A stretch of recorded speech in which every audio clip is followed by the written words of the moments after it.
Okay, the first item is invitation for public comment. And I actually wanted to use the chance to review some of our procedures. So even though we don't have any members of the public here, I would like to still do that, if that's okay with you guys, so that it can be in the minutes, and maybe this is information, maybe a subset of it that we want to repeat at upcoming meetings. So it's the new year, perfect time for a fresh start. We have a lot of work to do, and I wrote this down so that I would not, that I would include everything that I wanted to include. So the Planning Commission meets for 2 hours twice a month.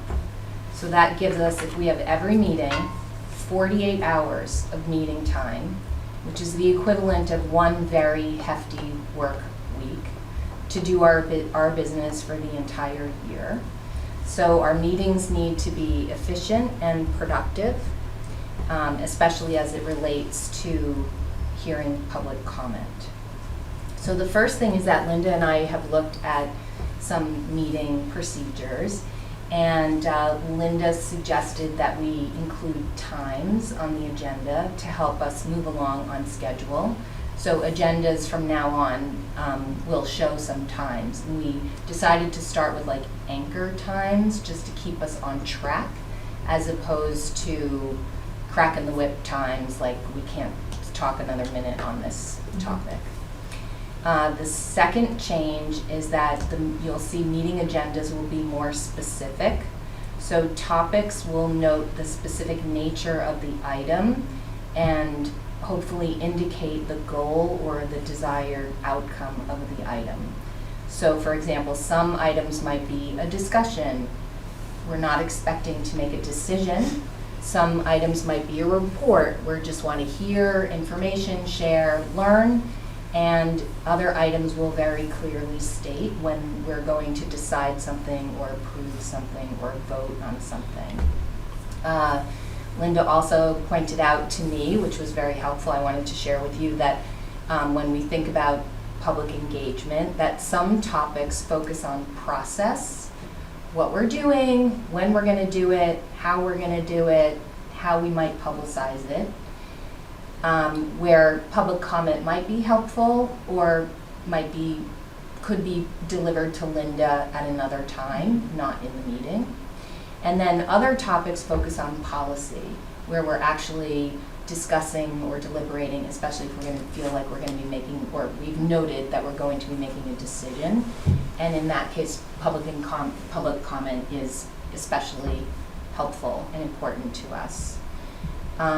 Most meetings will start with a public comment period, and we encourage members of the public to use the open public comment period to share with the PC what's on your mind. The public can mention any topic, whether it's on the meeting agenda or not on the meeting agenda, and we ask each speaker to be brief and focused so everyone has a turn to be heard, and so that the PC can accomplish our work in the short time that I just highlighted that we have for our meetings for the whole year. An open public comment will usually be planned each meeting for somewhere between 5 and 15 minutes. In addition to the open comment period, some agendas might include an additional time slot designed for specific public comment related to that specific agenda item. And during these periods, public comment can briefly address that specific agenda topic. And a speaker may have up to 5 minutes to address that particular topic. But be reminded, this is my last point, that regular bi-monthly meetings are not the only time for public comment. Throughout the year, the Planning Commission uses online surveys from Porch Forum, public hearings, workshops, events, email, and open houses, all to invite the public to weigh in on planning topics and projects. Residents are welcome to reach out to Linda, our town planner, at any time. The public can email Linda or ask to meet in person with her to share thoughts on planning topics.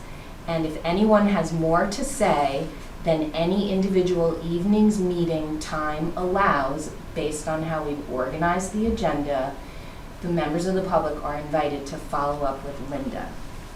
So if any PC members have questions or feedback or suggestions about agendas, about public comment, or improving how meetings are run, then please comment now or let me, Linda or I know at any point in time.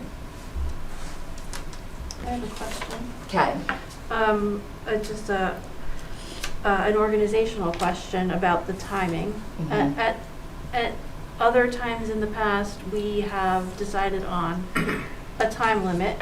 And you mentioned a 5-minute for that other section, but at the open public comment at the beginning, are we, let's just say we say it's 5 to 15 minutes is what you said, right? If there's one person, does that person get the entire 15 minutes, or are we putting a cap on each person's comments regardless of, whether they're the only one or not? And if there are 4 people, are we then saying, since there are 4 people here tonight, we're going to right now say, each person gets 2.5 minutes or whatever it breaks Right. down to? Yeah. Are we going to be that specific? Mhm. Or are we just going to kind of let it roll? Mhm. So we have adopted meeting procedures, and the meeting procedures currently say that we would allocate up to 15 minutes, and that time would be divided evenly by the speakers. However, sometimes you may recall we've had really big agendas and we have not had time for public comment. So like on tonight's agenda, we would like to begin our discussion of the town plan at 7:15. So we are allowing a few minutes for this discussion, 10 minutes or so, 5 or 10 minutes for public comment. So each agenda will It will allow vary. up to 15.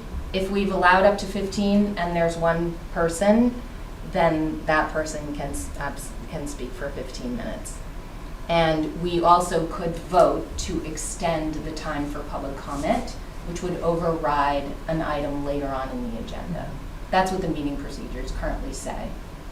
So I recall when we had Jason here, he basically said every person who wants to comment has got 3 minutes, Mm-hmm.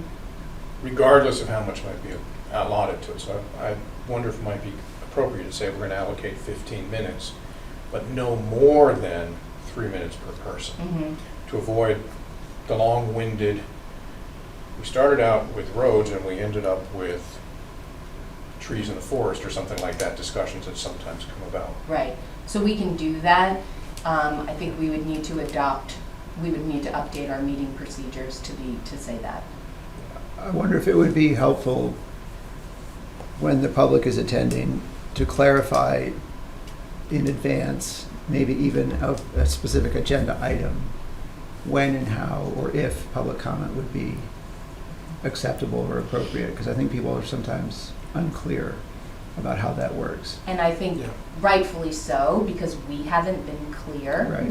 which is the intention of discussing it today. So you'll notice on tonight's agenda, we have, item number 3 is public comment, which I would try to be clear that anybody could talk about anything they want to talk about.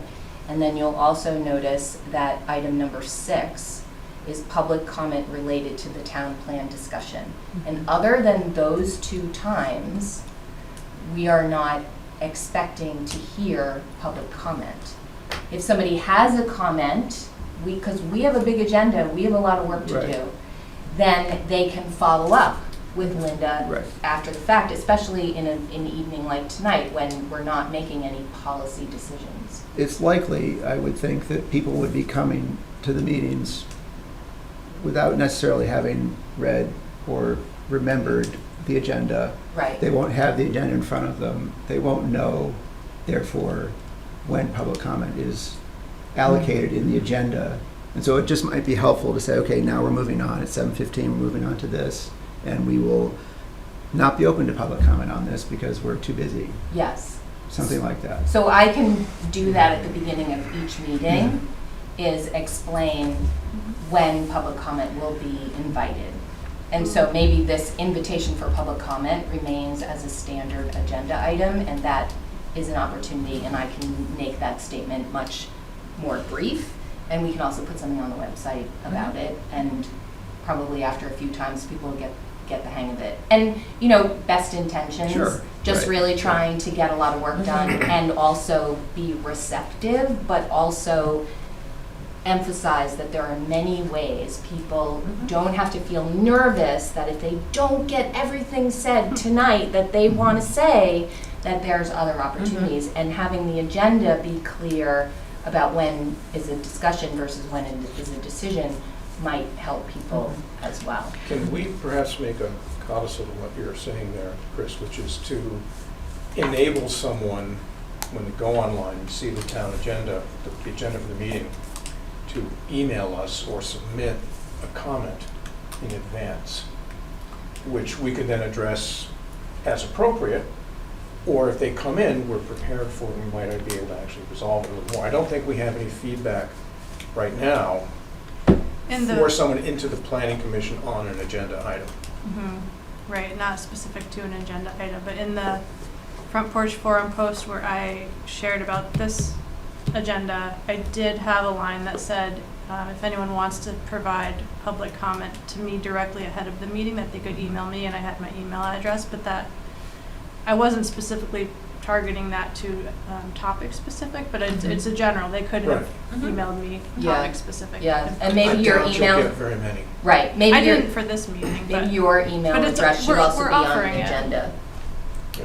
yeah, I can add that. Yeah, Yep. So I think historically, we did not have that option available for people. yeah. Yeah. Because all our work is enhanced by more public engagement, and Yeah. we want it. We want to make it easier, and Yeah. we want to make it more hear from more diverse voices.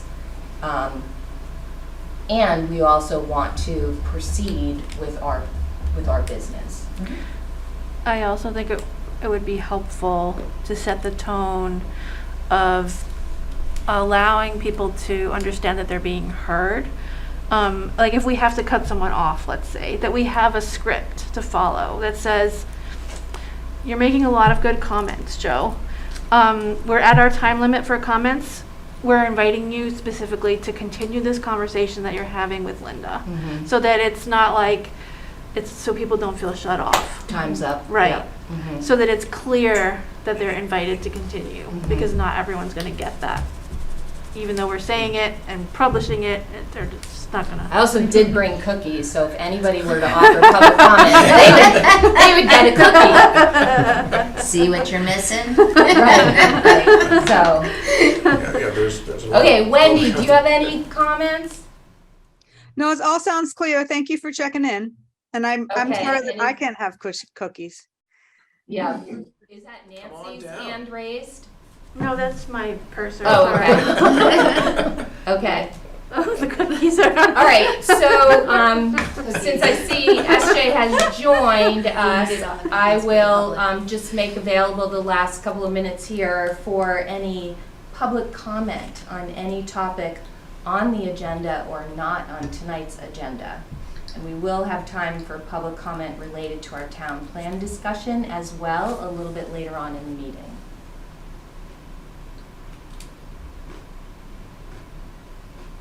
Okay, so without objection, we can proceed to item number 4, to approve the minutes of December 6th. I make a motion. Sarah, thank you for making a motion to approve minutes. I'll second. Eric seconds. Any clarifications or corrections on the minutes? Okay, all those in favor of approving the minutes as submitted? Aye. Aye. Aye. Okay. Okay, the next topic is the discussion of the town plan. So there's a few items on here, and we've broken them up so that we can focus on them and get to the next point on each of them that we're looking for. Okay, so the first thing that you'll see is a high level of the town plan work plan, which we have looked at before with David White in a couple of different formats. And before, we've looked at formats that include meetings and front porch forum and posters and so forth. And this chart is showing only planning commission meetings and one community forum. Part of the reason for this is at our last meeting, David suggested that we hold a project kickoff meeting in January at our next planning commission meeting. And I think we had concerns about whether or not we would have enough public participation, how would we get people to come, what would that meeting entail, how would we get people engaged. And since that time, I've worked through the schedule a little bit more with David, and he clarified that I think what we're all really excited about in terms of activities and reaching out to people and getting people to come is the meeting that he's intending to hold. He said March, April, and he's calling it a community forum. His concept of the project kickoff meeting is primarily with the Planning Commission and members of the public to be invited to really just roll out the project, to discuss what is a town plan, what purpose does it serve to the town, how are we going to be proceeding on the project. I think the real gusto meeting is that March, April.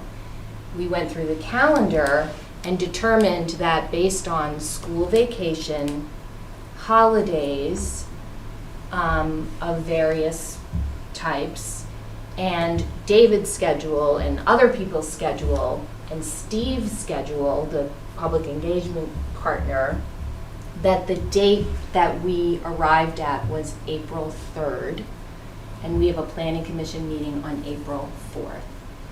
So I'm hoping that people are willing to give the work 2 days that week and basically 3 days that month so that we can hold this community forum. Our expectation is that we'd probably have it at the high school. There would be activities, there would be, some food, and it would be a community building event as much as it would be a workshop format. And he has some ideas about that. So I think that means that the pressure is a little bit reduced on the January 17th meeting to be all fun and games. And then we talked about you allocating the first planning commission meeting of each month to working on the town plan as a group. And we organized the kind of information that he wants to discuss with everybody, somewhat informed by the town plan and somewhat informed by his perception of where the work will fall, and organized it into these topics and then allocated it to a schedule. So what you see here is that January 17th would be a kickoff, February 7th would talk about land use, March 6th or 7th would talk about housing opportunities, and the reason that's a question is because town meeting is the 7th. So whether or not people are willing to come again that evening, both us and the public, or if we would prefer to change the date of that meeting to be the 6th and to have a joint meeting with the Affordable Housing Committee. See, TBD, but that's the basic idea. And then April 3rd would be the big powwow at the high school, and we would need to do a lot of planning and organizing for that. May 2nd would be talking about the local economy. June 6th would be talking about community facilities, and then he would be publishing the first draft of a new town plan in the June-July timeframe. So in addition, at the bottom is just a reminder that the PC meetings are only one of several tools that we have to interact with the public, either to inform the public, to receive information from the public. We're not limited, but I wanted to make sure that we didn't wind up fighting for David's time with other clients. I wanted to nail down our times. And I also wanted to I wanted to know how the work was going to unfold. So each month we can decide if we want to use question of the month and the website to reflect discussions around these topics and to have other ideas about how we want to move on for the topics. So that's the basic schedule, the idea for the basic schedule. So before we decide things about that, if we could just move down the page so I can just flush out a little bit more, and this has changed a little bit since the packet was sent, just flush out a little bit more what he means by each topic. So the first topic being land use. So in the schedule you just saw, it just says land use. Well, what that means is talking about growth and open spaces, village centers, natural resources, updating the NRO map, looking at the future land use map, potentially looking at establishing a neighborhood development area. That would be the content of his discussion at our meeting on February 2nd. Then the next meeting would be housing opportunities, and the discussion would be, and this is not like an all-inclusive, this is not prescriptive, this is just sort of to give us an idea of what each of these topics would be. The second one, housing opportunities, how do we make our housing types more diverse, fill our schools, help people age in place and stay in Jericho, and any other housing related topics. Local economy, it was interesting that the responses we got from the surveys really talked about the local businesses in Jericho and the important role that they play in community cohesion.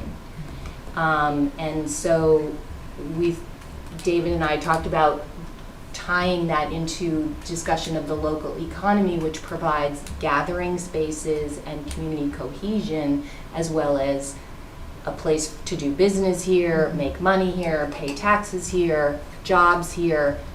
Wendy pointed out that our agriculture and other land-based businesses are also part of the economy, and health services is also part of the local economy. So the May 2nd discussion would be around that content, and then the June 6th discussion would be around community facilities, sort of leaving almost like the biggest, most long-term, cemented in, no pun intended, topics for last, because they are the means to the end.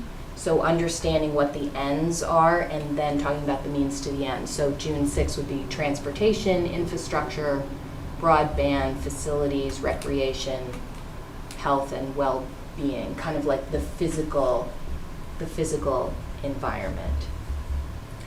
Okay, so with that additional information, actually, Sabine, I'm going to ask you to go back up. Okay. To the schedule to see, so does that make sense to everybody? Wendy has a question. And what's your comment and questions about these topics and allocating the first planning commission meeting of each month to a topic? Wendy. I had a very specific question. I like how the topics are distributed, and it gives us time to do some, research and helps focus our energy. I like that structure. My raised hand was about the definition of community facilities, and just the use of the word facilities, I think could be confusing, or maybe a little, I'm not sure of using that word facilities as a descriptor. If that's what we're going, if we're using that just internally, I think it's fine. But if that's something that we use externally in our outreach, I would consider using another word. And can you please scroll down again to to where those topics are defined? Thank you. Is that far enough? A little bit further down. Thank you, Sabina. So I'm also wondering, like, because number 4 is so big. I'm wondering about putting health and well-being there. It feels like the other things feel a little bit more cohesive. Health and Yeah, health and well-being seems like it could be integrated somewhere else. Or maybe health and well-being is a part of everything. Yeah. Yeah, Wendy, actually, I was, if I can piggyback on what you're saying, if that's okay. Yeah. Because I've been looking at the health and wellness chapter from before and how it was done, and I reached out again to our colleagues at the State Health Department who have offered their assistance and different ways that different communities are doing it. And I have to agree, I think, Sabina, you were the one who just mentioned, like, is there a way of fitting the health components? There are multiple health components that fit into each of the other categories and other pieces. So we might want to have a placeholder for that which has not been addressed for the last meeting, but that health and well-being is, like, for much of what's currently in our town plan, fits in land use planning. right. As well as will fit in housing. So I think there's ways of interweaving a lot of those things, and it might be that the piece that fits in this last part is really about more of the social connection and physical activity piece that would fit. Susan, Okay. when you put health and well-being on there, were you thinking more about recreation opportunities, outdoor activities, things that people do for that, as opposed to, I need care, I need ability to age in place? Because they're two very different things. One is bike paths, it's roads, it's Yeah. walking trails, it's good environment. The other one is someone to come into your house and take care of you while you're bedridden, or all of those things, or Yeah. Yeah. Kind of like, I guess, what Heidi was saying, I sort of imagined it as like a catch-all if we didn't get it, because some of the other items do have aging in place, health services is in, so health is reflected in each of them, and I think we should remind ourselves, make sure we got it, and then was there anything else? But I kind of agree, this is sort of, it's kind of like an outlier in this particular, that C was really imagining much more what you were just talking about, recreation and paths and biking, and like, how do you make, this is the public tagline, how do you make the healthy choice the easy choice? And thinking about, the built environment. So community facilities maybe should be community facilities, infrastructure, and the built environment. Wendy, I did just create this more for our own kind of planning purposes, and as we get closer, we can definitely refine both the content, the actual ABC content, and the terminology and how we talk about it when we're inviting people to come to the meeting and explaining what the meetings are going to be about. Sounds good. Thank you. I have one other question, if that's okay. Sure. And I'm thinking, Sabina, you probably do too, because we were also assigned particular chapters, as it were, that are not reflected in here. Correct. And so, if you could tell us what the thought is about those Yes. those chapters that are not showing up here. Okay, so remember Wendy actually was talking at a couple meetings ago that we want new, we want to think outside the box, we don't want to be constrained by the current paradigm. So that was kind of the thinking. But the actual chapters, since we've all become a little bit more informed, hopefully you'll bring that knowledge and that thinking to each of these discussions, so it'll weave in. And if you feel that your particular chapter should be better represented or better, more discreetly listed or something, as we get closer to that agenda, then sure, we can cite it. But it was trying to basically have a fresh start, new year, fresh start. Sarah. So when you picture like Section 3 local economy, are you inviting business owners? Are we each personally inviting business owners to come, and will they each have time to speak? Or what is the expectation if I go and say to Jay at the coffee shop, come on this day, mark your calendar, what should he expect to do during that time? What should he prepare? Because I know he's going to ask me that. Right. I don't know. I think I have to learn a little bit more. We have to learn a little bit more from David, how he would, we would be basically giving David the agenda. He would be driving the programming. Okay. I think he would be expecting it to be pretty interactive. If we wanted to have something specific for any stakeholder group, we could definitely do that. I think his basic assumption right now is that it's a planning commission meeting where the majority of the agenda is focused on this topic. He's presenting information, asking questions, soliciting public input, getting comments and questions from the planning commission, and then that's informing him as he then turns around and goes back to his office and Right. drafts the plan. But to follow up on that, to me, it would be a wonderful idea on that meeting to invite Jesse and to invite Kevin at the hardware store, to invite all of the local businesses. Right. Come in Yes. here, we need your input. Okay, hold. We are going to talk about Okay. resident groups and Okay. how to include them in a few minutes. Okay. So for right now, I just want you to think about the upcoming planning commission meetings Mhm. being dedicated to these basic topics.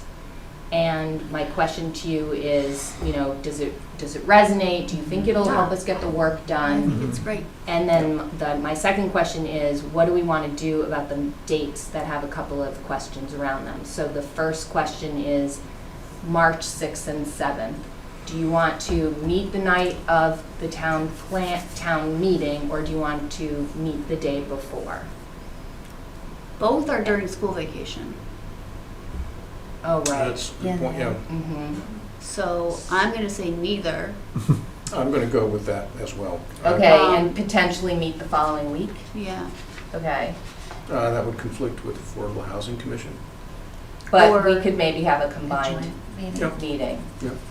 So that is March 14th. Since it is- Is that March 14th? Yeah. Mm-hmm. I'm away that day, but that's fine. I can either, I don't know if I'll be able to be on Zoom, but I can watch the meeting, and I don't think I'll be running that meeting anyway, so. Okay, and then Looks like and then, SJ raised her hand there. Oh, yes, thank you. Wait. wait 1 second. And then April 3rd for a community forum, which is a Monday. We'd have to check, can we get the high school? There's a lot of Right. issues, but is the planning commission on board with that? Yes? Can we use the elementary school at the high school? Yeah, you're right.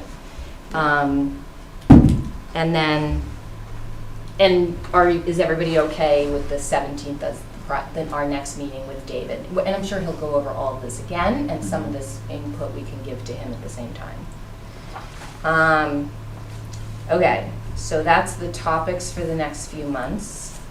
SJ, did you have a comment on the schedule with the Affordable Housing Committee for the housing opportunities? I would like to formally invite the Planning Commission to use the Affordable Housing Committee meeting on March 14th to discuss housing opportunities. Perfect. Okay, great. Thank you very much. All right, so I have to run that back by David, and we'll see if we can make that work. Okay, moving on. Can I ask one last question? Yes. I'm sorry, Susan. That's okay. The only thing I'm noticing is that we're going to have these very robust conversations here, and in the middle of here is the April forum. Mm-hmm. And so that means that we'll have discussed 2 out of 4 of the big categories. Mm-hmm. It's just a noticing. Right. Not Is not ideal, but in some ways might help us change this next 2 meetings. Right. Not written in stone.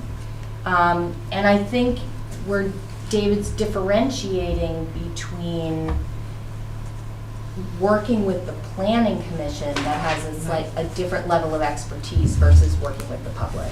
That totally Yeah. works for me, and I will hope that as the 2 of you continue down this path, that if you look at the 4, or maybe it's the 3 of you, sorry Linda, it's not, the 3 of you, just look at the staging, like I Yeah. assume some thought about it, like which ones do we really want to have teed up and having had some conversation before going into the public forum Mm-hmm. versus later. I don't know if there was rhyme or reason, but there might be. and There was that's a little fine. rhyme or reason, but not enough. It was Yeah. pretty quick. I mean, I was Yeah. basically forcing the issue, like, we need a schedule, Yeah. we need it now, we need topics, we need dates. We Yeah. can't Yep. plan to do the work and never do the work. Yep. To your point, though, Heidi, you're right, we're doing 2 of the 4 before the meeting. Why not have a second meeting at the end of it and talk about the other 2? Get the So, community involved in this. if you go back up to the first chart, Right, then we get to the the first draft publish, then there will be a subsequent community forum that will look at the whole draft. And No, I think, I understand that. okay, so I think the community forum is not specific to the previous 2 topics. The community forum will probably address all the topics. It's just that it's a milestone Mhm. to engage with the public in a different format than here in our regular meetings. And I wouldn't be opposed to having a second community forum after the June 6th meeting. yeah, I To think, give them an opportunity to have final input before we do the draft. There may be things that come out of that second one, based upon what's been in the first one, based upon what we found, and based on what we present around the second 2 issues that we do want David to know about and to incorporate before he makes that final draft. I don't know if we can do that because he gave us a proposal that has a budget, that has his time. Mhm. And he planned this one community forum, but there are other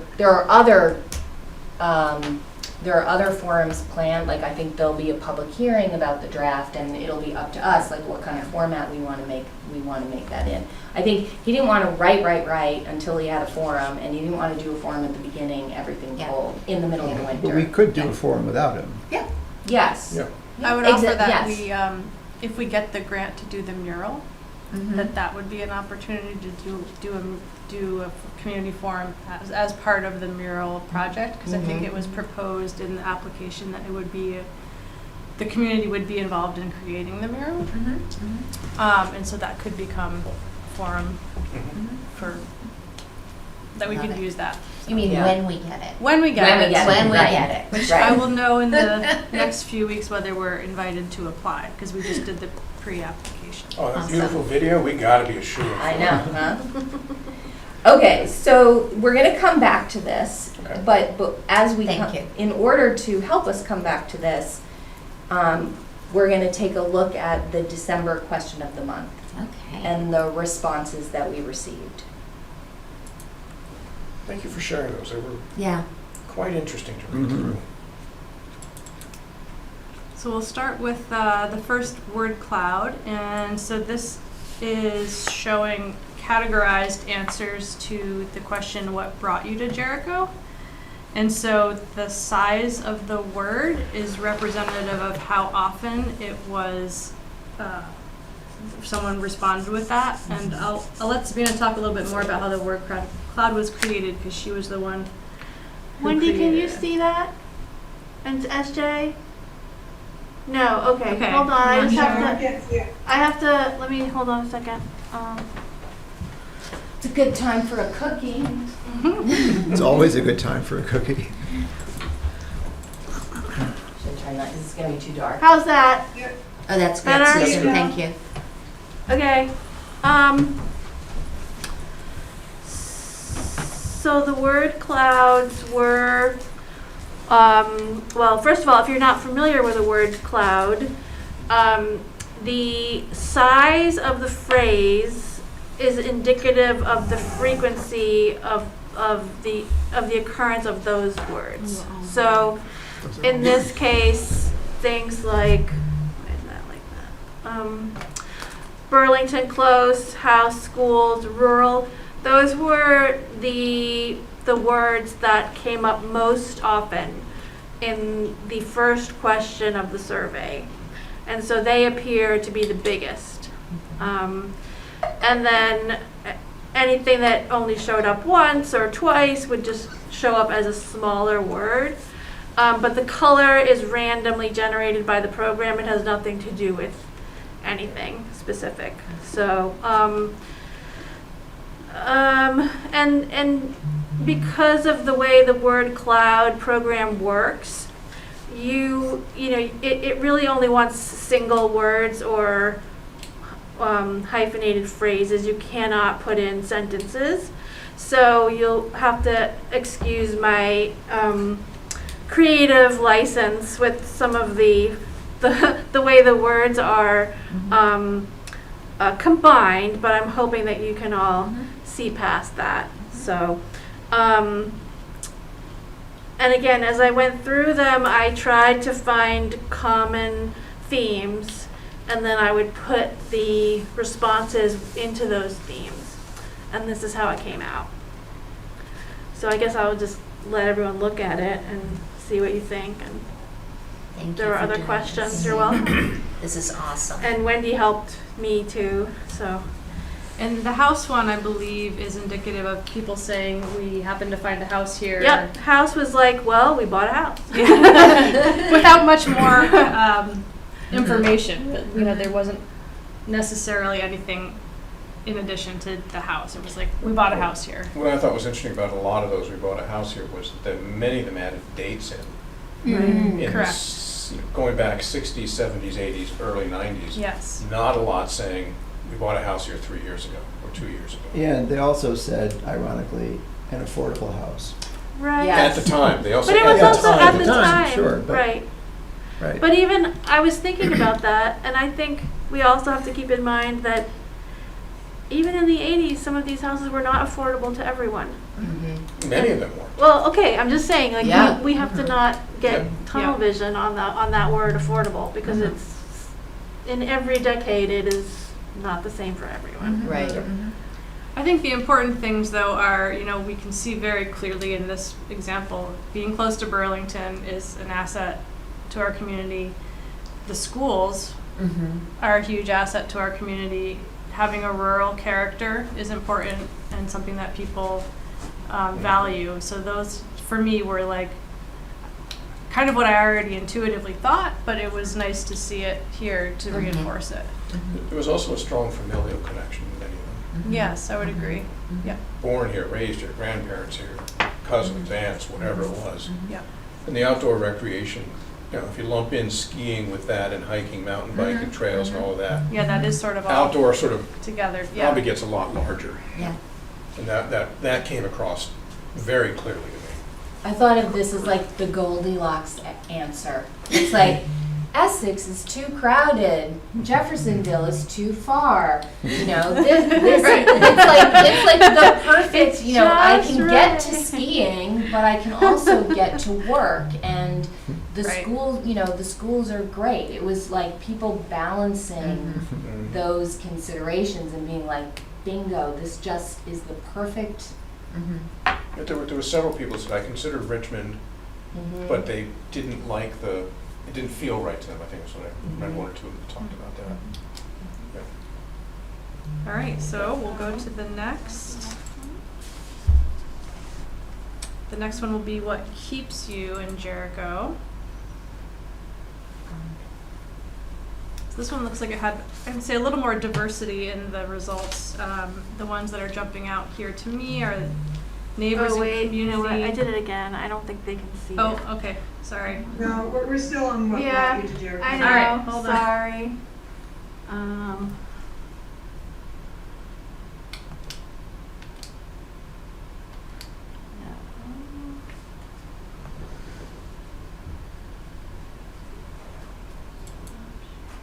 Yeah, I think you stop that one and then, yep. Okay, here we go. Good, give me a thumbs up, Wendy. Got it, Sarah? Okay. So yeah, this is the what keeps you in Jericho. And the ones that are jumping out here, neighbors and community, I kind of think could be lumped together. So that one to me seems like might be the most commonly referenced. And then the location, which I would make the assumption is related to the close to Burlington. Is that Yeah. Is that right? Yep. And then again, natural areas, so outdoor and schools. So it's pretty similar, I think, in results, but maybe a little more diversity in the words. But this one also had a number of people who talked about sort of the safety of the area. Low crime is what you have in that we can walk on the streets. We don't need to worry about a lot of other things that they might have left Burlington for. So I thought that was kind of interesting how it shot up much higher than I would have thought it would. I also thought why you came here was more of a head decision. Like, it made sense on paper, there were good reasons, and this is more of a heart decision. I'm happy here, I like it here, I feel connected here. Not to jump ahead, but the number of people who said, what would it take you to leave? I die. Right. There were quite Yes. It's like, yes. so death ought to be really big on the Spoiler next one. alert. This is an interesting one that Spanish immersion is on there. It's small, so maybe it was only one person, but when people are looking, they want to be in this school district because it's the only foreign language immersion program in the state. So that's interesting, and that's new in the last 6 years. Okay, great. We'll move on to the final one, which is, the question was, what would make you leave Jericho? So here I'm seeing tax increase first is what's jumping out at me. Are we sharing? Sure. Sorry to interrupt. We can't see the cloud yet. Almost there. Got to open it back up and then do that. Yeah. Cart and the horse. That's it. Why can't I see the share thing? You have to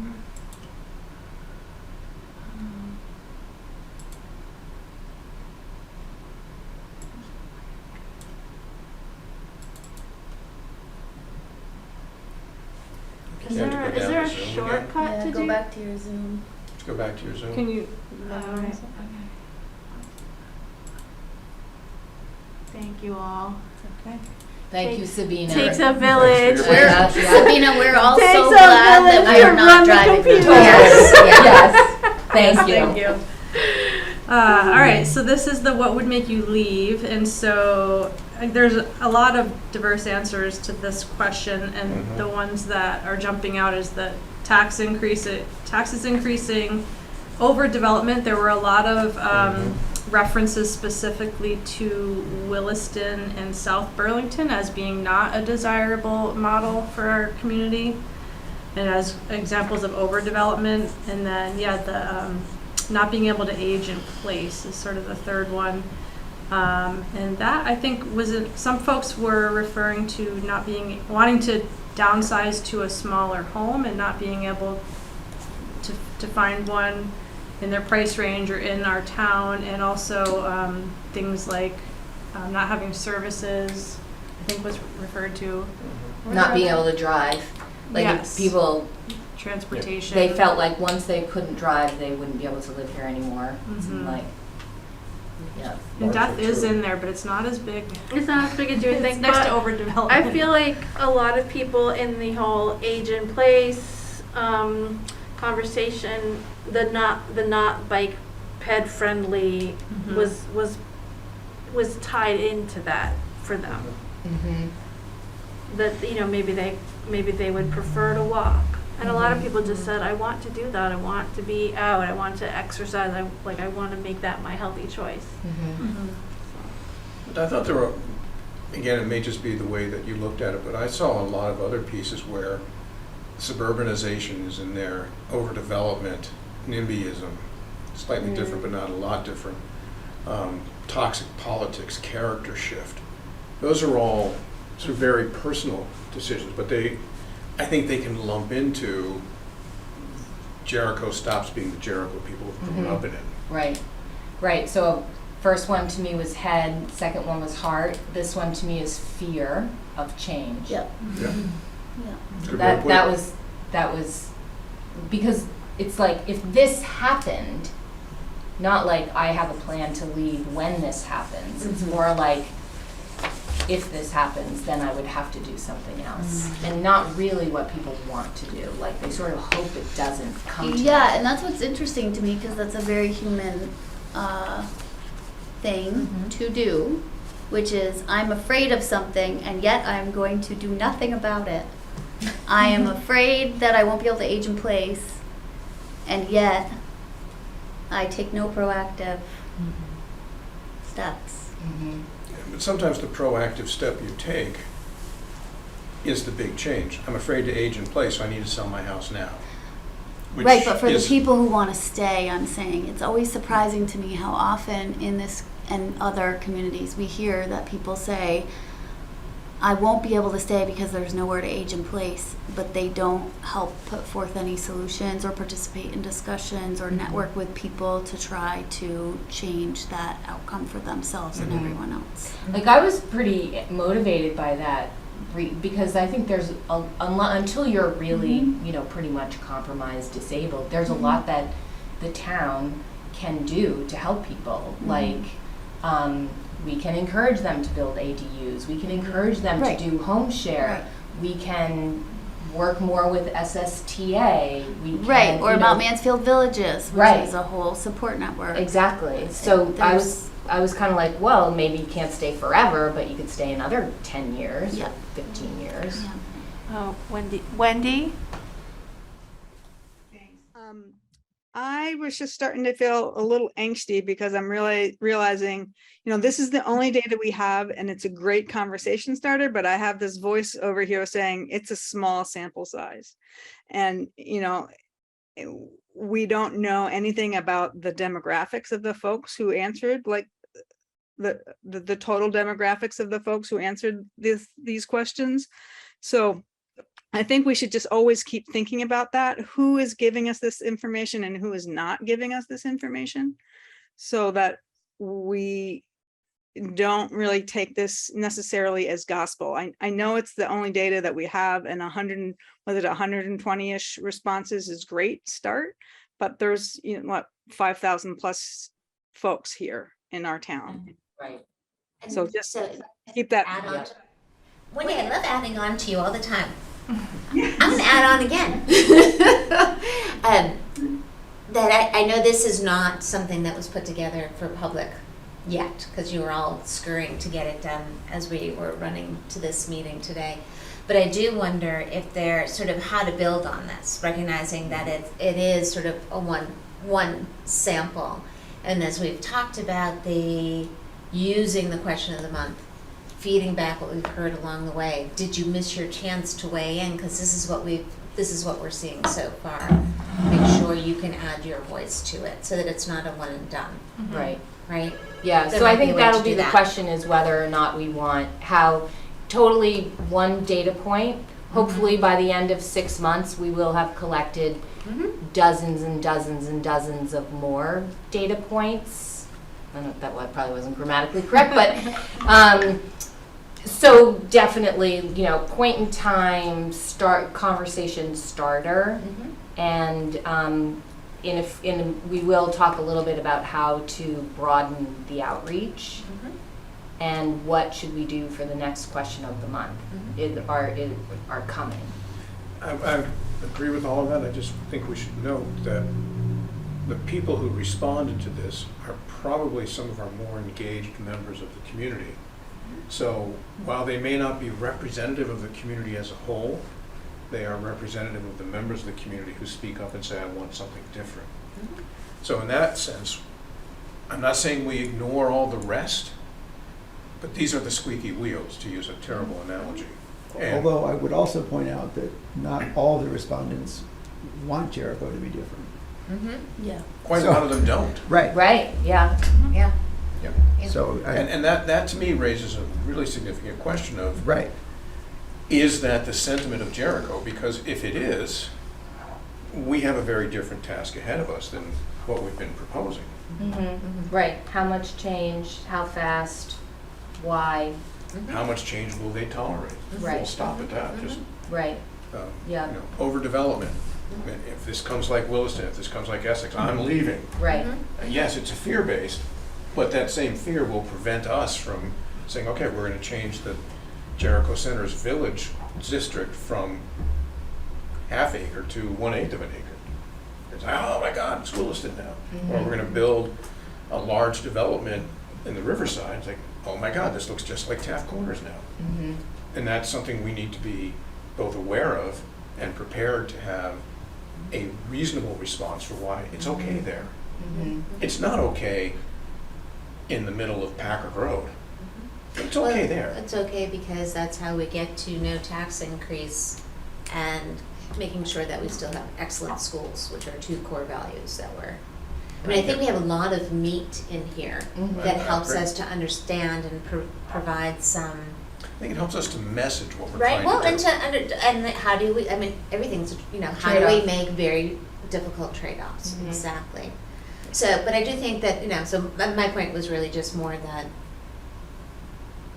hopefully we will have more voices if we ask new questions, which I think we had thought we were gonna ask some new questions along the way, that we also leave the former questions open so people can contribute to the former questions if they haven't already, because maybe they're just cluing in, right?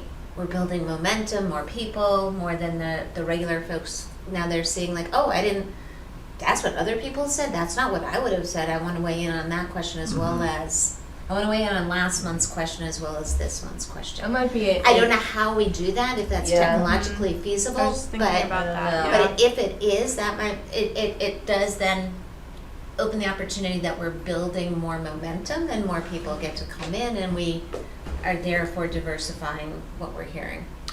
Yeah, and Susan actually emailed me earlier today and was like, okay, we want to give this feedback to the community so they can see these word clouds in some capacity, but I think we need to refine them a little bit more, maybe have some a little bit of explanation so that they're a little more digestible without having a conversation available, and maybe I have to think a little more about how to do that and get more into the weeds with the website and the capabilities, but I think with each question of the month we do have an opportunity to have it live, the results something like this living somewhere on the town plan page, and I can look at what our functionality is with making them continue to be interactive.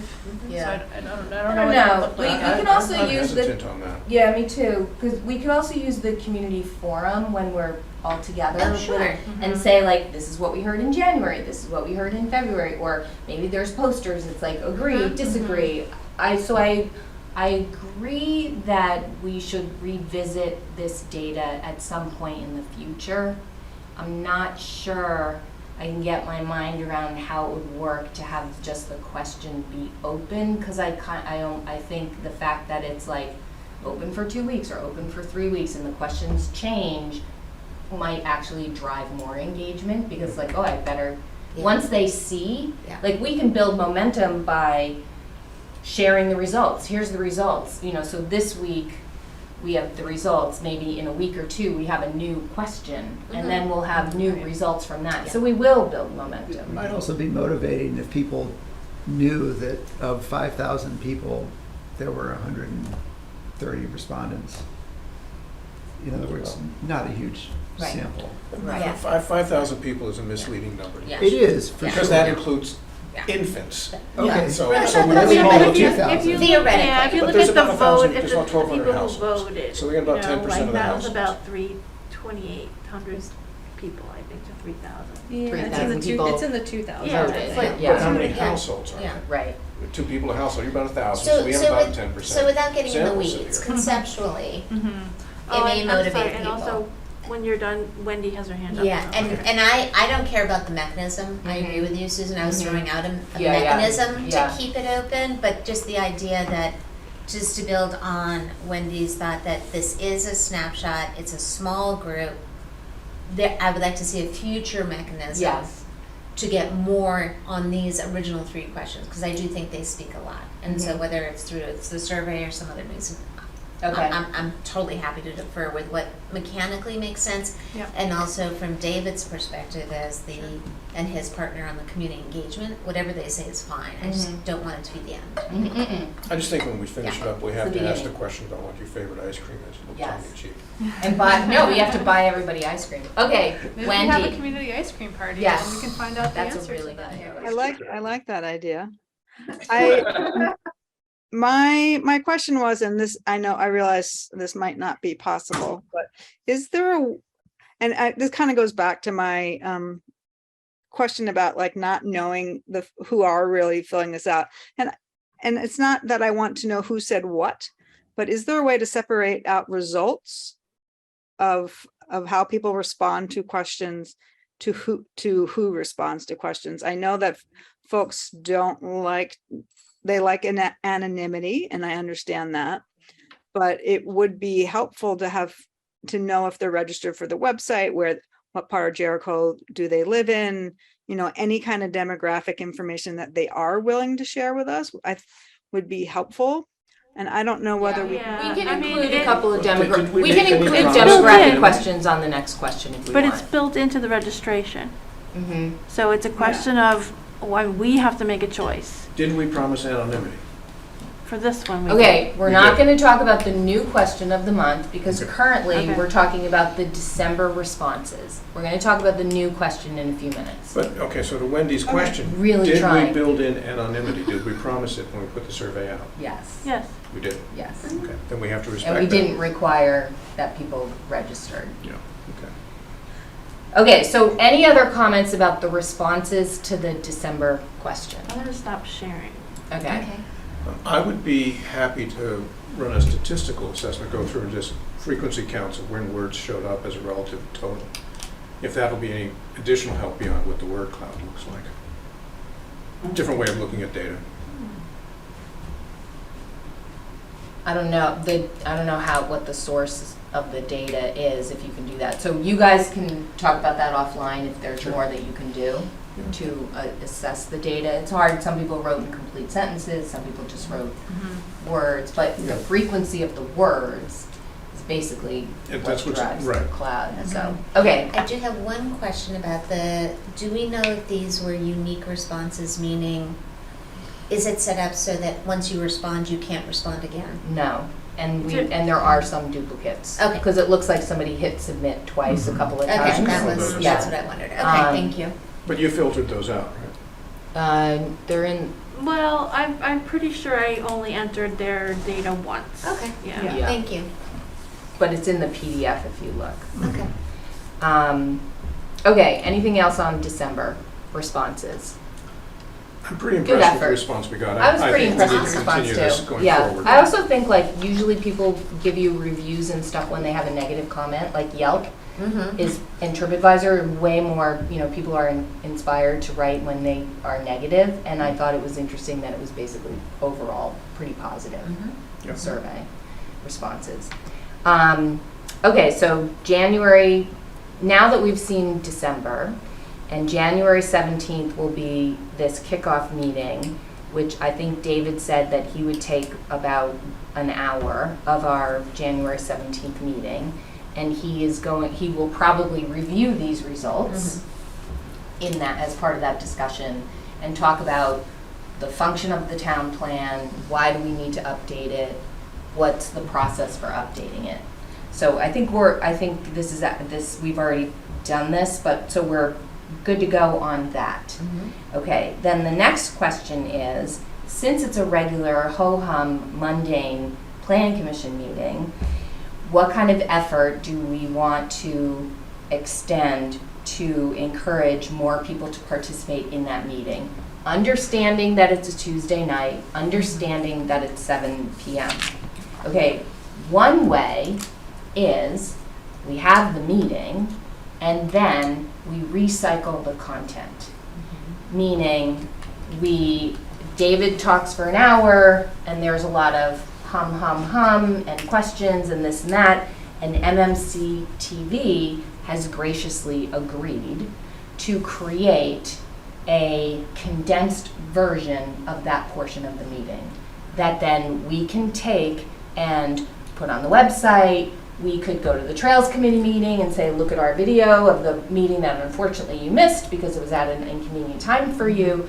So just because the meeting is happening itself, we can take the content in other formats. We can link to it on Front Porch Forum, so we can milk it for a lot of other interactions. The other thing is that David he put this PDF on our website a long time ago, a summary of the current town plan. It's like 7 or 8 slides, and somebody would have to click through the slides and sort of read it to themselves. I asked him, would he narrate that and make it into like a video that would just play? So somebody making dinner could just listen, this is the way people live. You listen to it in your headphones, you're loading the dishwasher. He said that he could, and Wendy agreed to maybe splice in some of her great scripting and some of the drone video and create another sort of piece. We need a planning commission podcast. Yes. Wow. It's going to be a serial. Bold. Okay, so the January 17th meeting, one of its functions will actually be to create this content that then can be repackaged and reused in other ways. Cool? Good? Okay. So that brings us to the next topic, which is resident groups and ways to bring them this content. Either ways to bring them to the meeting, to encourage them to attend the meeting, or ways to take the meeting to them after the fact. Okay, so we started this list at a couple meetings ago. David had a list of like 6 people, or 6 groups. And now the list, I don't know, it's like 100 groups. And Wendy provided feedback on the list, and as the days have gone on, we've thought of more things and more entities and more people. So this is a list of stakeholder groups, meaning groups of people who share a common interest, who we want to engage about the town plan, if not this minute, certainly over the next year. So at some point, every time we have new content, whether it's a video or a workshop or a meeting or a ice cream party, we want to decide, everybody's essential, but what level of effort can we go through to get these people to either come or respond or participate? I think there's 7 or 8 groups, and so in my mind I'm thinking, let's just sit completely simple would be each one of us would be responsible for a group. Well, that's not going to work because some groups are big and some groups are small, but let's just say each of us was responsible for a group. Then the onus would be on us to know who the key contacts were, what their contact methods were, email, meetings, text, whatever. And then we're having a community forum. I introduced myself to them last month and said, we're working on the town plan. I'm your contact. Here's the community forum. So that each time we have a new interaction, there's an invitation. And if you can't come, I'm your person. Here's the information. I'll come to you, or here's an email that summarizes it. So some things are big and complicated, and some things are super simple. Sabina, can you scroll down a little further, see the rest of the groups we have in here? Okay. I think in David's mind, he was thinking that some of these groups would be essential once we have a draft, and that the general public is essential before we have a draft. And I don't know, what we think about that. So we can't work on this big list right now as a group. It's not going to.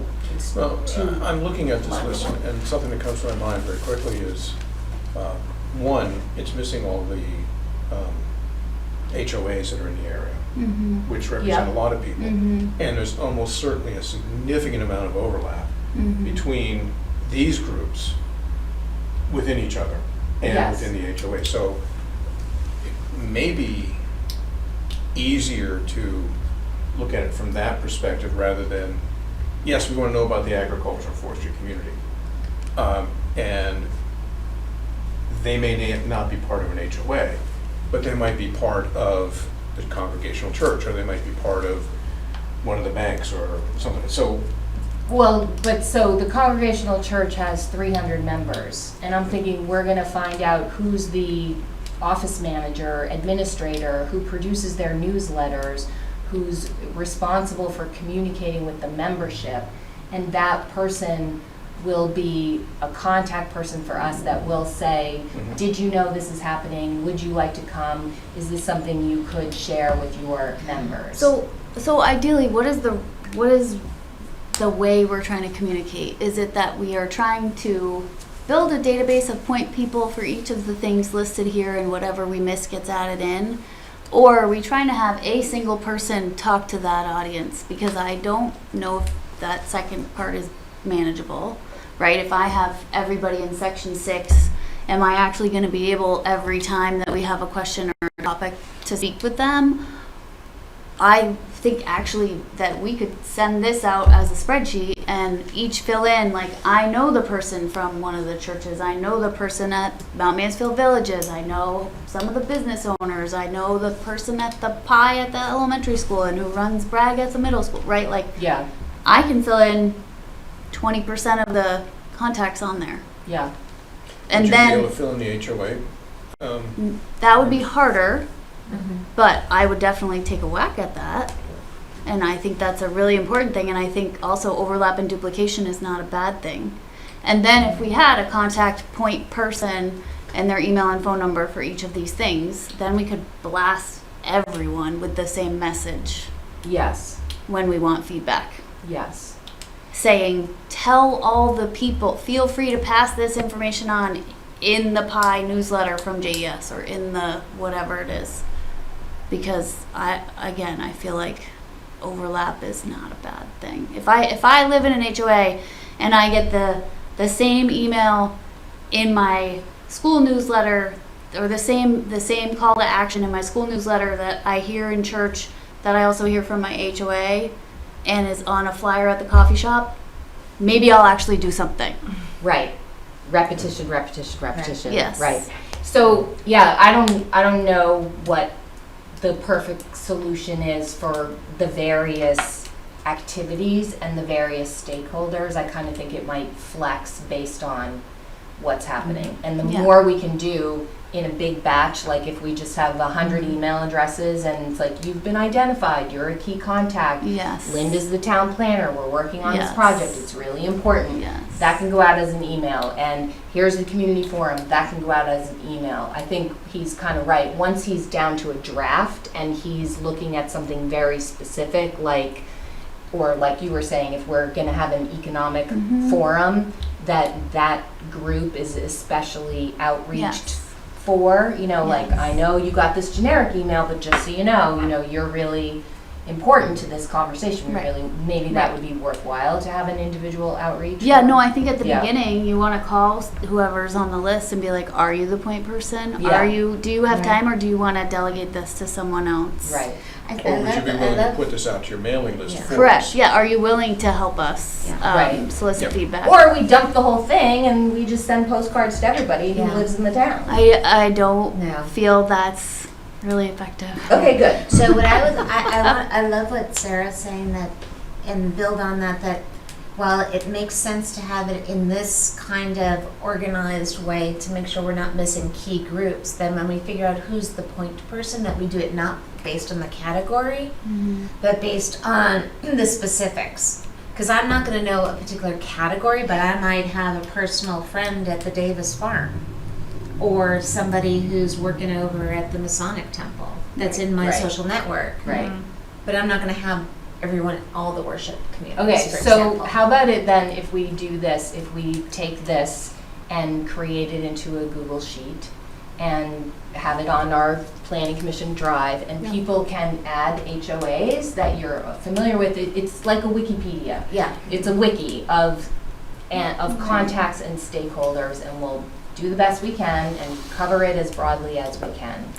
And also invite people to let us know, like maybe that would be one of our Front Porch Forum posts, is like, by the way, and we'll build it up as we go along. And each time we're going to have a specific interaction, we can determine whether or not we're just going to do an email blast or we're going to do something else. I think that's great. And if we set it up, the wiki, in a way that says, here's who the contact person is, and I'm Heidi letting you know that I know this person. Yeah, yeah. I was gonna just say Yeah, that right, it so would be make sure helpful that- to know Right, who's Yeah. who's the connection, Who's who the in this connection? room is the 'Cause connection. you know, Right. it is all about relationships. Right. Yeah. It's like Right. Jericho LinkedIn. Right? Yes. Exactly. Exactly. Yes. Yep. And I'm happy to start building like a distribution list with email addresses as this gets populated. And whether or not I end up being the one who Yeah. disperses the message or not, we can talk about that later. But And do we have something from Planapalooza? Like, isn't there already a list somewhere? I don't know that they this? did individual outreach. They did a lot of, they did the postcard Oh, okay. method a What lot. was it, like 10 years ago? Yeah. Okay, Yeah. but I'm just Yeah. thinking maybe there was something else It was where so we can fun. build on somebody else's existing list. I So think this- Wendy had a Hold on, question she Wen- tried to raise. Yes, Wendy. Oh, it was some minutia. You know, I was thinking about like a spreadsheet kind of thing that we could fill in. And if we, I mean, do we want to keep track of how many times we're contacting these folks and what kind of yield we're getting? And if they have any ideas for other people, you know, when I think a spreadsheet can be a much more useful tool than like a straight up document, but that's just my. Oh, yeah, no, I I'm agree. thinking we'll do it as a Google yeah, sheet. we'll turn this into a spreadsheet, and Okay. then if everyone could, Send it that way so that- once I get it built and have it on the Google Drive, I'll email all of you to let you know Calm it's, down. it's go time on Yes. populating it. Does Right. that sound good? Yes. And when you populate it, you can also add other groups if Yeah, there's I'm something gonna that add you Chris see to that's one of not the on there. business owners. I might add Eric as a business owner. So a Exactly. lot more local My business business owners. is in Burlington, Fair. but I have Right. 3 employees who live in Jericho, so. Right. I mean. Okay, so this is a resource. We'll build it. It'll get better over time. Maybe other groups will find it useful as we go. I think we have to be careful about, confident, not distributing emails. Like when you do emails, you have to do blind copy, not copy, stuff like that. We have to Given- have an unsubscribe capability. too. Yes. Okay, given this discussion, Yep. given that it is, whatever it is, January 3rd, and our kickoff meeting's on January 17th, we don't have this built. We might have some of it built. Is there anything specific or special that anybody feels we should do to invite people on January 17th other than our usual publishing the agenda? Again, knowing that we're going to recycle the content and knowing that the real big thing is really going to be in April. My question about that is, I'm picturing the 17th meeting being pretty full between us and David. And so how much time / bandwidth do we really have for a huge group of people sitting here offering feedback? Or is it more that it's about us getting organized and then we recirculate that afterwards, I think it's more about us getting organized. right? Mm-hmm. So then I think we can just use our normal methods. Normal methods, and still do it here. We have more than 10 or 15 people, we'd be thrilled. But I think to what Chris is saying, yeah, if this is just our normal, we're taking the first half and then okay, this is what we said, you all heard this, now condense. That's really not a big public input kind of thing in the second half. The first half might have some, but if it's the second half is heads down, this is what we're gonna do. Yeah, I think we did want to have some public Mm-hmm. feedback exercise, which might be us and,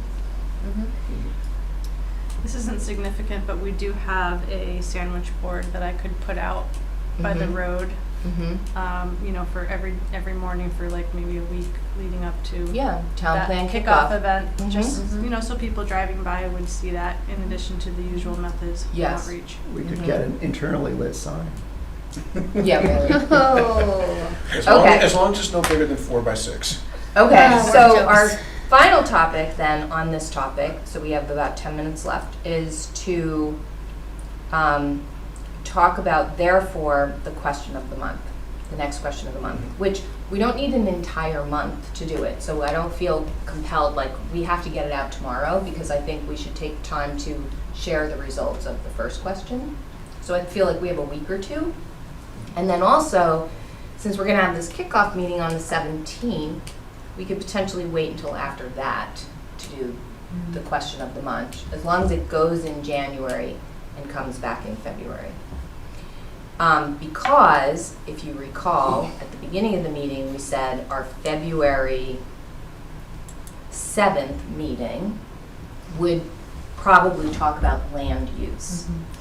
So if our January question could provide input that would be interesting to that discussion, that would be one way we could go. Or we could decide to do something totally different that's much more general, like we asked about why would you stay, why would you leave. Maybe we could ask like what drives you crazy, what would you change if you had a magic wand, you know. So I don't have any preconceived notions about what this question should be. I've thought about it a lot, and I've thought, should it be something big and meaning open-ended again, or should it be specific to land use? Like, what do you think about village centers versus rural areas? What do you think about growth? What do you think about housing density? Like real meaty land use oriented questions. But still, keeping it only 2 or 3, we can add in demographics. And we don't actually, if we wait until after the 17th, we could finalize this at our next meeting. I must have been channeling that because I actually wrote down 3 things I thought we should have on our next question. Okay.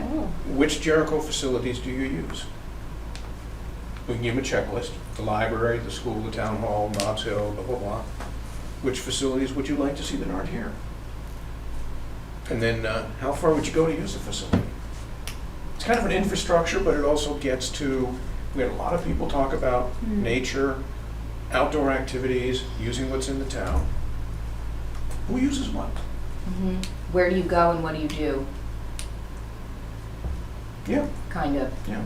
Which We gets could open it up to the at stores. land use. Yeah, yeah. Might be kind of nice to know what, we now know, I feel, in a very real, very abstract way, that we have a good sense of sort of what people like about Jericho, from that concept of the neighborhood, the community, the commute, the fact that we're not Burlington, but we're close. We're not Smuggler's Notch, but we're close. All of those things. Okay, well, people talked about, we go walk, we like the Mobs Hill, we like the Mobs Farm, we like Mills River, and all of those places. How often do you use them? It'd be nice to know. That's my 3 cents on that one. Penny, a question? Okay. Inflation. Well, there were 3 questions. And how do you get there? Would be interesting. Yeah, I'm thinking, sorry, Eric, if you said this, because when am I spin? There's a little bit of what's missing. Like, what else would you like to see here, right? That also leads into the question of development, and I think land use, right, and land use development. I'm really caught on this fact that if we take what we've seen so far, recognizing that it's a very, very small sample, but we couple that with what we've been hearing overall, right, is that we know there's a desire to improve wastewater, drinking water, certain infrastructure to enable growth in certain places. Like, we kind of know that from previous engagements. And then we know that people value schools and they don't want to raise taxes. Is there a way for us to frame a question that gets at that, like, if we wanted to achieve, if we wanted to make sure that we had families, more opportunities for families to keep the schools strong. It's very leading, so it's not working at all.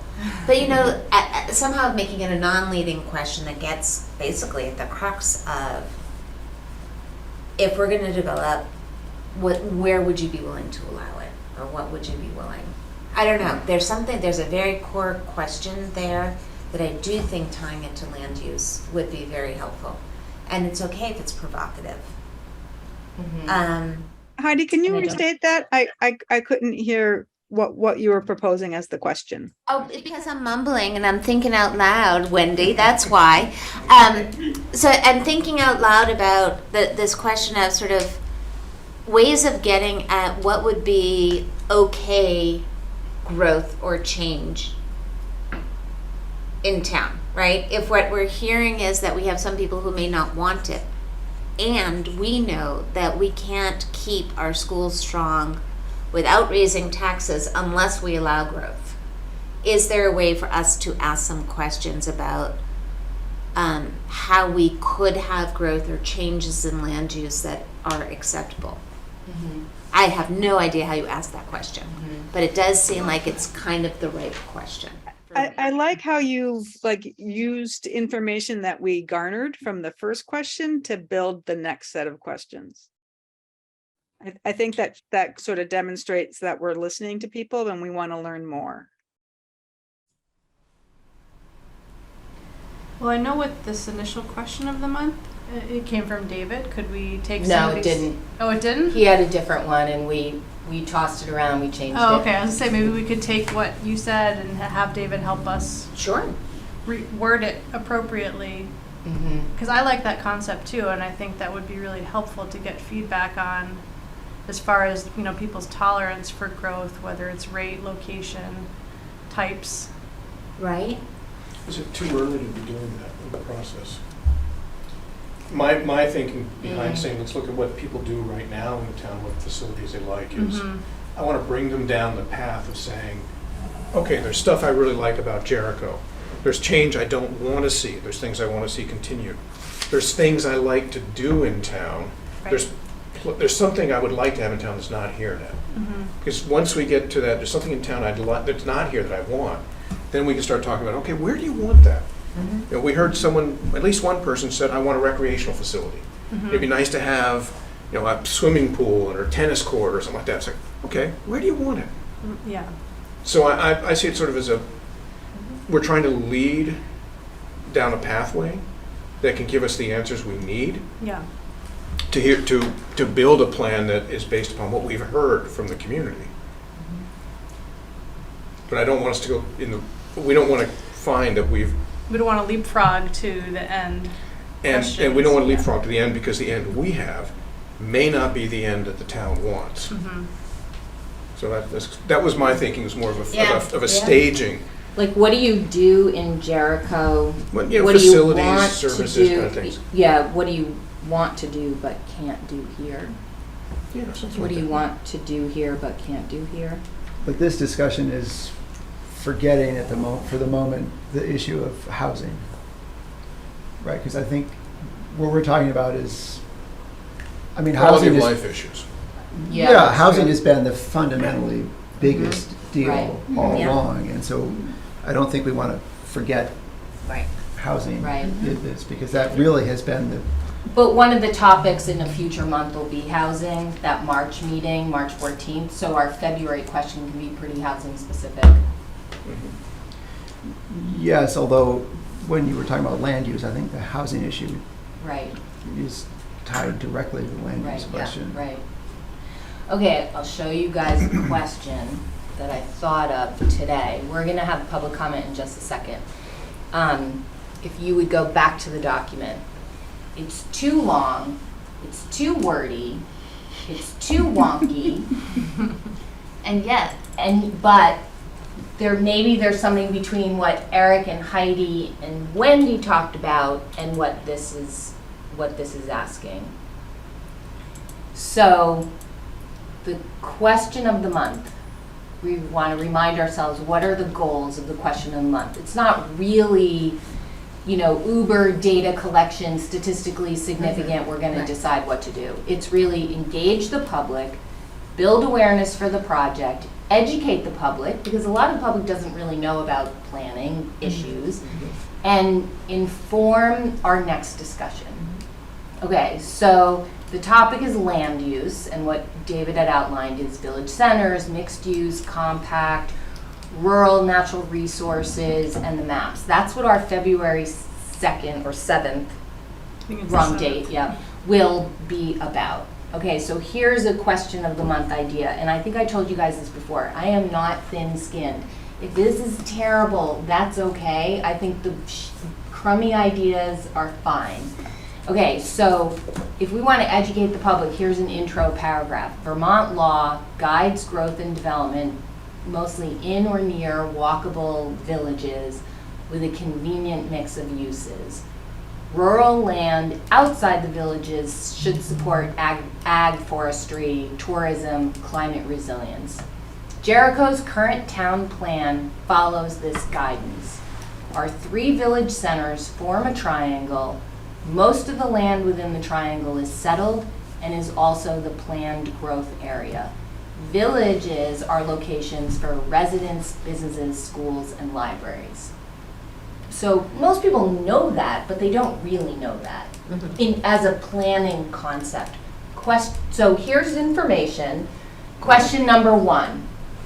Do you support Jericho's current strategy, which is to support compact walkable development in these village areas, preserving surrounding land in line with these guidelines?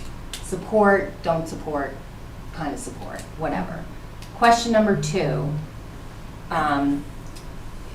Towns use regulations to encourage growth, and towns can invest to further encourage growth. Actually, as I'm saying it much abbreviated, I would totally abbreviate all the text to do what I'm saying. Jericho is considering investing to reduce barriers to development. The town is gathering data. No decisions are imminent. Like, don't freak out, but this is something we're looking at. So this is 2. So here's the question. Thinking about where growth might occur, which of the following matches your opinion about Jericho's village areas? 3 choices. Jericho should stay basically the same, with residential development everywhere and smaller house lots in village areas. Or allow denser development in village areas, blah blah, which tends to be less expensive housing.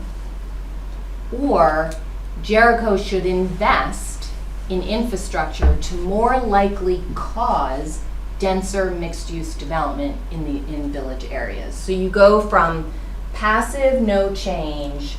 So it kind of ties into intervention, what SJ's been talking about, like there's a scale.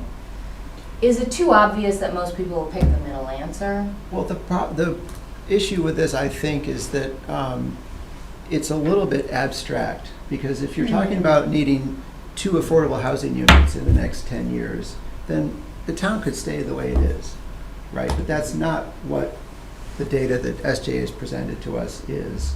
And so I think it would help people to understand these questions to have a context of, for example, if we wanted to have like a picture or something. a picture of An illustration, like we talked about with the Westford Town Plan.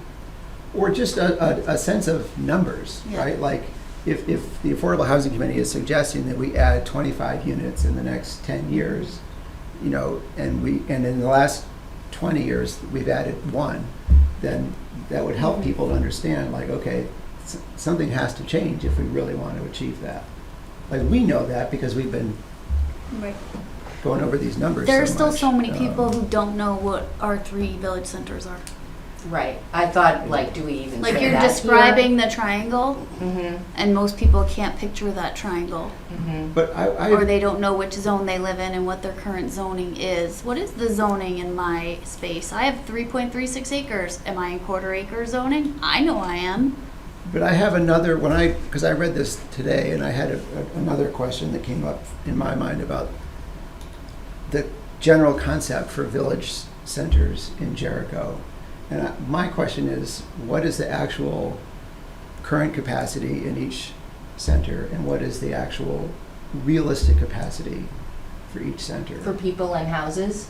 For development, because we keep Yeah. talking, we're going to develop the centers. Well, what does that really mean? Like Riverside, we have a pretty good idea of what it means in Riverside, but I'd like to know, what does it really mean in Jericho Center or down at the corners? Because it's in my mind, I don't really know how much more development happens in those 2 village centers. And so it throws into question for me a little bit of, like, what is it really, is it really accurate to say we want development to happen in the 3 village centers? And it would help, I would enjoy knowing, for example, some kind of information, like Jericho Center right now it's 20 lots or whatever it is, and it has X number of, businesses and houses, this is, what development is actually possible there? Mm-hmm. Like given what's really there now, what is actually possible? Right. And if it's actually possible, is it likely? So we have to sort of develop or discuss all of those questions as we go through this town plan process. And I'm thinking that that's really the meat of the discussion that we would have with him, on February 7th, and then follow up and data and so forth. There's a 2012 build-out analysis. It's on the website. It's really difficult to wade through, and it's outdated. And we talked to CCRPC about doing an updated build-out analysis. It's a big project. We could apply for a grant to do it maybe for next year. But there is some, basic understanding of capacities. The village wastewater study that's being done this year, that's going to look at capacities. But I guess in my mind, when I think knowing- of Jericho Center, I'm thinking, okay, what does it mean? Right, so that's the work, and we're gonna start that work. So how do we engage the public at a much more global level than this is too much detail to tee up that conversation that you're describing, Chris? I think also what I'm hearing too is there's a possibility if we asked these questions, we might be asking things that are not even feasible. If we haven't done the homework that you're talking about. And so in a sense, I think for the purposes of the question of the month discussion, these might not be the right questions at this point in time. Yes. Right? And so while conceptually it makes sense, following from what we've done in the past, it may not make any sense based on the analysis that we do of what's feasible given the land. So I think to answer your question of should these be the questions of the month, well, I love them, the answer is okay, that's fine. So, but Eric's questions were sort of about what do you do and where do you go, and I'm not sure. I love that they're easy. I think the fact that the first questions were easy for people to wrap their heads around was great. And look at what we learned. Small sample, true, but we learned a lot. So how can we craft simple questions like what you're describing that are maybe just tweaked a little bit more toward future land use and maybe development? A quick tweak on that would be when we talk about what facilities would you like to see, where would you like to see? Where do you want to see this? Okay, you said you want a rec facility. Where? Does it go in the commercial district? Does it go down? I worry that facilities is a little bit too much like a building, Yes, I agree. whereas land use is much more about the map and how do areas transition and sectors and where's concentration and where are your transportation networks. What if we, do you mind if I jump? I'm so bad. I'm such an interrupter. You can say you mind. Well, yeah, I do mind actually. Okay, go ahead. I tried to pull back. Okay. I was being polite. But Go ahead, Eric. told me not to Please be don't be I won't polite, be because polite. I was being No, we don't have enough terribly time. impolite. We have- Yeah, we're gonna need to. So Yes, we have to move on. I would want us to define the word facility to mean anything from a walking path to a building, a library or something, and to include in it things like the businesses, the recreation, or the restaurants, the place down the corner there that makes the absolute best beer in the world.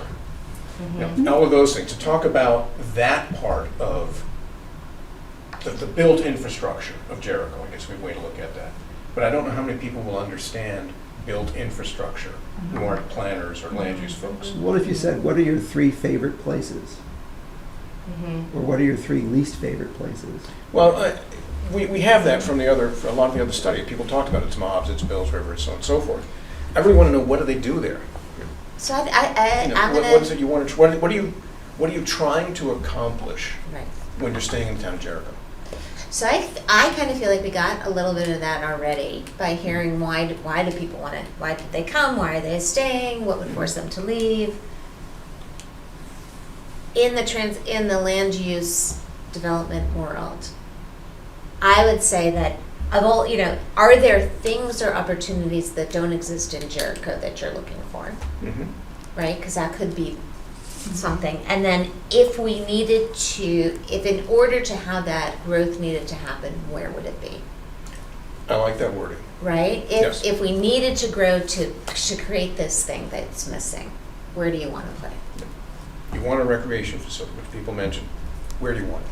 Right? Because that sort of says we know people love this, and it's dynamic.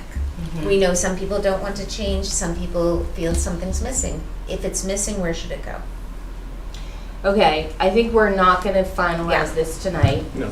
I think it's been a really good discussion. I think we should include it on our agenda at our next meeting to finalize it and to share some information, ideas that you have with Linda in the interim, so that maybe she could come to the next meeting with a couple of options With a short drafted. list? Yeah, Yeah. with maybe some input from David Yeah. also. Yep. And we will select the question then. And in the interim, we'll use the time to thank the public for their participation and share with them the results. Okay? Okay. Yep. Now we have time for public comment specific to the discussion that we're having right now, which is we've been talking about the town plan and some of the meetings that we're going to have over the next couple of months and some of the topics that we're going to discuss over the next couple of months. And Jim, you weren't here at the very beginning. At the very beginning, I clarified that we would like to use the very first public comment period for open comment. And then during the agenda, we'd like the public comments to be very focused on just the agenda item.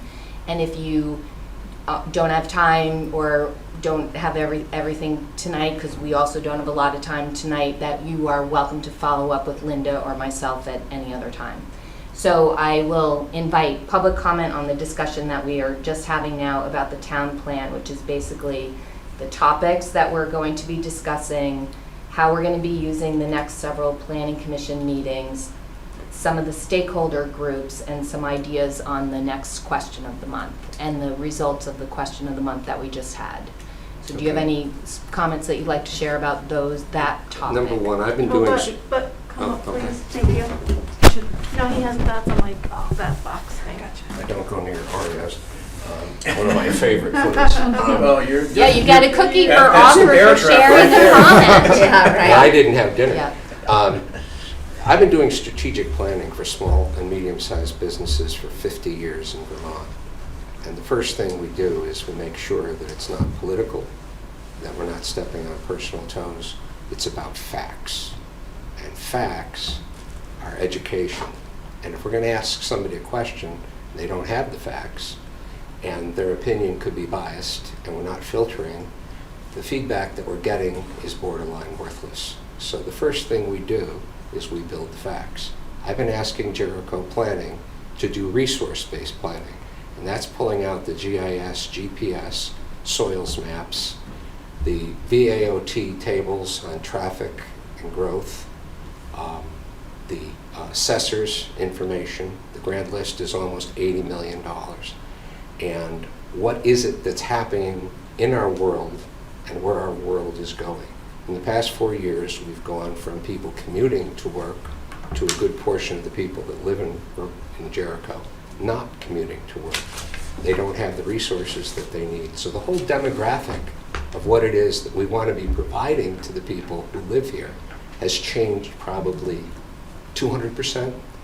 People want to be able to go to a UPS store because they don't have a printer capable of kicking out 2,000 pages or whatever they happen to need. So not looking at what it is that we need to meet the needs of the people that are here on a priority basis. Jericho Center, for example, does not have adequate fire protection. Jericho Center has fecal effluent in its water supplies. The buildings are too close together to not be protected by fire protection. The fire protection is on my property. It's got 700,000 gallons. I have to plow it, and it's a dry hydrant. So they have to start throwing hose out when they get to Jericho Center. These are real priorities. We've also got changing demographics where we've got mass shootings occurring all the time. A friend of mine dropped dead from a lead poisoning right there in Essex. And we're not protecting our schools. We're not anticipating how we're going to deal with that, how we're going to limit access to that. So what are Jericho's priorities before we start spinning the wheels into all of this outreach? We need to figure out what are our priorities. And for example, I'll be married for 50 years to the same person this year. I'll be 75 years old. Somebody that wants to come and live here that's 24 years old, we need to get that demographics. We need to build a database. We just got a town planner, she hasn't even landed, that trying to move forward to change the town plan on a schedule like we're talking about here and actually achieving something significant, I think is naive unless you're going to set up parallel projects, which includes building a communication database. And the biggest part is based upon the taxpayers and the residents who are here. So you got motor voter, you got the assessors, and these people need to understand our student population has dropped 30%. The grand list has assessments at $425,000 for houses that have sold for $875,000. What is that going to do to our revenue to offset our taxes because the population is dropping? That's a significant economic thing. You want to make it attractive for people to think differently than the way they do now. Give them some hard facts. I've heard rumors our property taxes are going up 8%. Interest rates have already doubled. Costs to build are up 30 to 40%. Where is that money going to come from? I think the Planning Commission wants to answer some of these questions so that the people have information. Do you want to have growth here? Do you want to have growth there? Have you thought about the fact that your property taxes are going to possibly go up double digits because of what has not happened for the past 30 years? And all of these things have changed. Global warming, massive storms of phenomenal proportions, violence, fire protection. Let's get a model which can probably sit on 2 pages with an ideation session where what are the big concerns? What are the things that people don't want to talk about? How many people who own a home that could possibly have contaminated well water that's thinking that they're going to be able to sell their property for retirement income, how many of them want me to talk about the fact that they may have E. coli in their water? Okay? It's been a problem. The study was done double digits.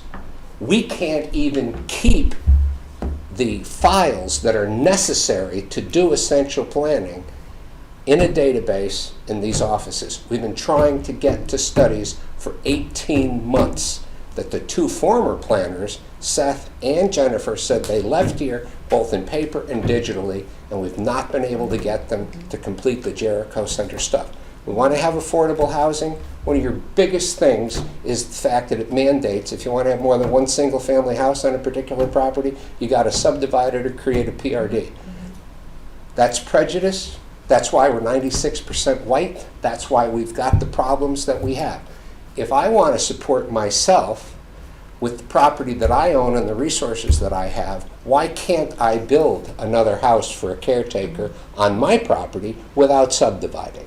Those are the questions that people of my generation want, because we're going to do it ourselves. And take a look at how many court cases Jericho has been involved in and what the results of those are, because our plans are not legible, they're not intelligible. Pretty significant case when the court says that our regulations today cannot be interpreted on their face, which is what they try to do.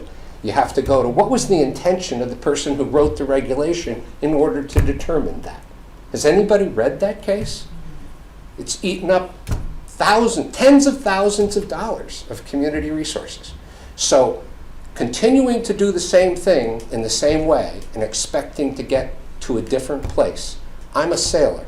If I miss the degree of angle when I start on attack, and I don't trim my sails exactly right as I go along, then everybody will come and pass me and I won't get to where I want to get to.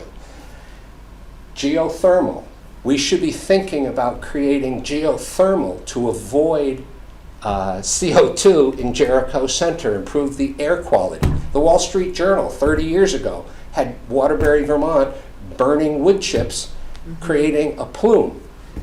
You want to have affordable housing, energy costs are going like this. You can't talk to people whose responsibility it is to do affordable housing about investing the capital to make the energy efficiency flat or declining. So we could, in Jericho, we have incredible resources here, but I find this group, this committee, doesn't listen. I asked for a capital plan. We don't have to do that. Well, how are you going to answer the questions of where you want to put the growth? Are our property taxes going to go up 10 to 12% because our population is going to continue to decline because we're not going to build affordable housing unless we make some huge changes? Jim, I have to say thank you very much for your comments. Yeah. And So that's just so you a good know, time Susan, to and I want you to thank hear you. this. We're going to create a shadow government if you don't choose to be responsive and stop using the process to try to limit public input. Do you realize why there's nobody coming here? It's because your process doesn't work. So we're going to have to create our own process. And Thank I'm you for your offering you the comment, Jim. opportunity to choose a different course. Thank you. Okay, so our, the next thing that we're going to do is quickly run through, are there any past events that anybody wants to share about seminars you've attended or liaison meetings that you've attended? Anything past events related? Kind Anybody of have quiet updates? month, I think. Okay, right. And then, so then for number 8, upcoming events, I'll be meeting with the select board on January 5th. Anyone is welcome to attend and be there. We're going to be talking about ARPA. And are there any other upcoming meetings? Which I have one, which is that John Abbott sent out a query today if people are available for a volunteers dinner on January 20th at the community center. I think it's a Friday at 6 p.m. and he would be organizing the whole thing. So if you guys are interested to attend, I think he wants to know if there's a critical mass of people. Was that an email? Did we all get it? No, he Okay. just sent it to the select board and Okay. committee chairs and so forth, and so What day? it's Friday Friday, the 20th. January 20th from 6 to 8 at the community center. So you don't have to say now if you would like to attend, but he wanted to recognize the contributions of all the volunteers. So I think all the committees are going to be there. And maybe allow each committee to give a brief summary of the highlights of their upcoming work in 2023. I love the idea of connecting us. So Yeah. that we know who each other are. Yep. More than the honoring part. Yeah, That yeah. connection part Yeah, I sounds think really that nice. was that was yeah. the goal. Yeah. Okay, any other upcoming meetings that people want to let other people know about? No? Okay. Any other business? Do you have any other business? Anybody have any other business? Okay. So wrap up and planning for the next meeting. So our next meeting will be January 17th, and then this date is correct, February 7th. January 17th, David White will be here leading the first discussion about the town plan. And then February 7th, he'll be here leading a discussion. At the moment, his plan is to talk about land use. And on January 17th, we'll go back to work on question of the month. And I think we had a couple of other items in our queue for January 17th, which I don't remember off the top of my head. I don't either. So we have a couple things working. Yes. So does anybody else have items or topics they'd like addressed on January 17th? No. Okay. Yes. Just, there was eventually, I know, SJ and you were talking about semi-regular joint meeting, some kind of schedule for a joint meeting between the housing, the economic development, or community development, and us. So Mhm. maybe just an update if there's going to be a schedule. Okay. That's a good point. We talked about doing it, I think, 3 times a year Yeah. and rotating. And since SJ planned the first one, that maybe we would plan the next one, or the Economic Development Committee would plan the next one. And I think we talked about maybe that would be in the spring, like in the March timeframe. It's interesting with these other meetings on Yeah. the docket. I just wonder if maybe Well- there are key groups to have for each of those pieces for our major meetings or something. There seemed to be such a nexus between those 3 committees. Right. Well, for sure, if I think that's a good point. I will, as one of the stakeholder groups for sure, but even extra, let them know, like, for example, the one about the local economy and also about housing, that if they could participate in those meetings, maybe that would, SJ's already invited us to do the housing opportunities with the Affordable Housing Committee. at their meeting, At their meeting. and then including the Community Development Corp. Yeah. So that it's the 3 committees as like the core group. We have a lot of planning commission activities to do that time as well, so do we want to, because we did all 3 committees rather, just last month. Mm-hmm. Do we want to have a 3 committee meeting again that soon? Well, one would be March and one would be May. And not so much, like, I guess the question to you guys is, would that suffice? Do you think if they were participating in these town plan heavy meetings, or do you feel like we should have a separate meeting that's just the 3 groups again Yes. I would sooner? go with a separate meeting, would be my And then suggestion. what time frame would be, Yeah. seem right to you for that? I'm gonna let you all think about that in a bigger Mhm. picture because my brain's starting to get Mhm. quiet. But I guess the part that I would also recognize is, how many meetings one could possibly have. Mm-hmm. And so Right. thinking have them be- strategically about what else do they have on their agenda, and if we do have combined agendas, combine, and if they have a really separate agenda, then we need separate, sort of like you were saying, if, we're really planning heavy Right. on some things, they may be planning. Right. Maybe have Or that maybe on we some meet things. for half an hour early Yeah, before the planning commission meeting where David's running the agenda. And I think what we're gonna try to do is have the other meeting each month be more of our regular business, and the first meeting each month be dedicated to talking about the town plan. It Okay, would be nice if they all showed up at the April 3rd meeting. exactly. Mm. Without it being Okay, a special so meeting of all that. we don't need an executive session, so do I have a motion to adjourn? I'm gonna motion to adjourn. Heidi, motion to adjourn, second. Second. Sarah, all those in favor of adjournment? Aye. Aye. Okay, thank you, everybody. Thank you for coming. Thank you. Thank you, Nancy. Thank you, Erin.